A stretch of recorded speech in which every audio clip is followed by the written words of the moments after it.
Hey, what's up, y'all? Matt from Dlux Fab. Just going to do a little overview on the Lunatic V3. I know a lot of you guys have seen it around. Got second and third at Worlds with it. Jason and Troy were fielding those at Worlds. Did really well with them. We're real happy with it. Now, just as a disclaimer, don't worry about my wiring here. Don't worry about that. You didn't see that. But I'm running a Futaba receiver. This is a Castle BEC 2.0. I'm running that because it's what I had.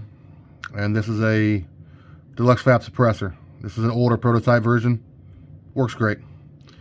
Otherwise, electronics wise, I'm running a, you see it here, Team Spec Holmes revolver. I think it's either 2050. I think that's the KV of that motor. I'm running an old Savox 2290 because I had it. Shock-wise, of course, our Dlux big bores, drive techs, but Dlux big bores, you know the drill. I'm running 96s in the back with the 6mm spacer, limited to 90.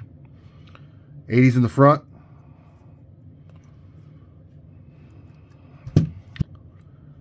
We're running SS Dlux front and rear. Let's turn her on over. Now, I'm running underdrive gears in the rear, overdrive gears in the front, and an OD3. It's a left motor version with a right drop SS Dlux. Now, if you look closely here, this front setup's a little different. This battery tray, servo mount, all this is integrated. That way it's smooth, so when rocks come across here. These are designed around a low pro Holmes Hobbies. I think it's they're low pro servo. We have a couple other versions. You can see this one. I kind of hacked it out to make it fit that 2290. Once again, because I had it. Running Dlux cut-to-length drive shafts, front and rear, as you can see. The rear on the Lunatic, just standard length one will do just fine. We got our link sliders, the whole bit. Look on the rear here, since we got turned upside down. I'm running a brass spacer on the end of these hubs. And these are our new lighter. These are the lighter version hubs. Some of you guys have already got these. We haven't updated the pictures on the website, but these are the new lighter, slimmer, 8mm hubs. Going back over here to the side, you can see adjustable shock arms front and rear. So if you're at a comp or an event, you can adjust it. You can just loosen these screws here and drop these two out, one here, one here.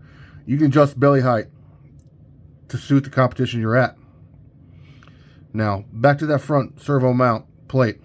The front upper link mounts go here and here. You see I'm running a washer on top of each one of these, just in case in a hard hit, can't blow these off. Let's turn this. You see we got an integrated battery mount here, right here behind the servo. Keeps everything right straight in line, real low. A lot of us are running these RDQ series from Race Day Quads. 380 4-cell lithium high voltage batteries. These things work great. Plenty of punch. They're small, and as you can see here, rubber bands to hold the battery in because it's simple and easy, cheap. Get off there. It's caught. There we go. This, just boom, drops right in there. Keeps everything as low as possible. When we designed this, we tried to keep everything in mind that you're going to do and everything you're going to use. So it's designed completely as a system. So if you follow the recipe, use all the right stuff, it's going to work outstanding. Let's see what else here we need to cover. Oh yeah, got our body mounts here in front and rear that are adjustable. They got our spin-on printed nut dealios, which I think are sweet. No more losing body pins. They're pretty stout. They also serve as chassis stays, so it keeps that good and rigid. Now, bear in mind, these are designed from the ground up as a straight axle chassis. If you design a chassis that works for both, which it can work, It's fine and all that, but you make compromises. You know, the old saying goes, there's no solutions, only compromises. If you gain in one area, you're going to give up in another. So I'm a straight axle guy. That's just me. Some folks are portals. Have at it. But bear in mind that the Lunatic V3 is designed from the ground up as a straight axle chassis. If you want to run portal axles under the Lunatic, you could probably make it work. The portal transmission, that's not really going to fit like you think. So someone could get creative and probably jam it in there. It's going to be a lot of work and not worth your time. If you want to run a portal setup, buy an Asylum. It's designed from the ground up as a portal setup. They work great. That motor is biased to the left, as if you were sitting in the vehicle. So that's the same way all of our transmissions are designed. If it's a left motor, it's to the left and motor forward, as if you were sitting in the vehicle. So if your diff is on the right, you need a left motor, because your transmission and differential can occupy the same space. Don't mind the dirt and dust. This is pretty much just as I last ran it at a local thing. A few words about our OD3 transmission. I think it's super light. It only weighs 70 grams. That's only 2.46 ounces, guys. That ain't nothing. Obviously, motor forward, as you can see. It's got a fully enclosed aluminum case. You can't see it well. Here in a minute, I'll pull the electronics plate off and give you guys a better view of it. But most of you guys have already seen it. Alloy steel gears, titanium output shafts. The OD3 has internal gear reduction of 3.66 to 1, plus a 44-tooth spur gear. The OD3 uses standard 48 pitch pinions. You can run a 9 up to a 17-tooth pinion in here. You can jam it in there. So now let's talk about overdrive and underdrive on this truck. The OD3 has 18.6% underdrive to the rear shaft. And now both shafts spin the same way, so mix and match in axles or whatever. Don't worry about that, you're mint. The OD3 has 18.6% underdrive to the rear output shaft. Now when you combine that with the rear underdrive ring and pinion, that'll get you 20% overdrive to the front.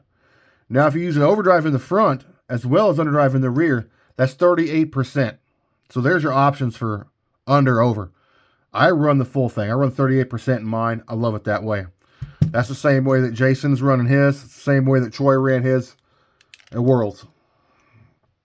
So, let's think. Anything else we need to cover here? Obviously, full titanium links. Y'all know the drill. The knuckle setup on this truck is stuff I had sitting around. I had this. There's a few things I want to change on this rig yet to suit my liking. I'd like to go to full aluminum slug knuckles with brass hangers and tungsten. This setup and this axle, something I had laying around when this truck came out and I wanted to build it.